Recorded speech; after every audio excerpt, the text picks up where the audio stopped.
একটা শর্ট ভিডিওর মাধ্যমে অ্যান্সার দিই। এখানে একটা ভাইয়ের কমেন্ট ছিল যে জন্ম সার্টিফিকেটে নামের বানান ভুল আছে, তাহলে কি ডকুমেন্ট ভেরিফিকেশনে কোনো প্রবলেম হবে?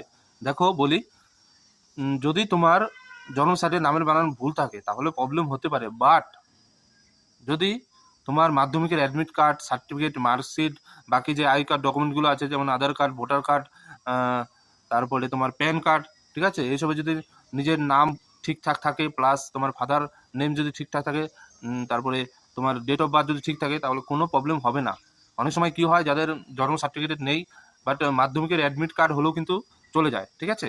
তো মাধ্যমিকের অ্যাডমিট কার্ড থাকলেও ডকুমেন্ট ভেরিফিকেশন কিন্তু আটকে না, যদি তোমার নাম নম্বর সব ঠিক থাকে, ঠিক আছে।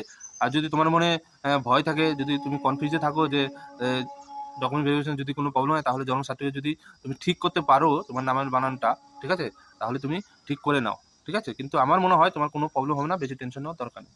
ওকে।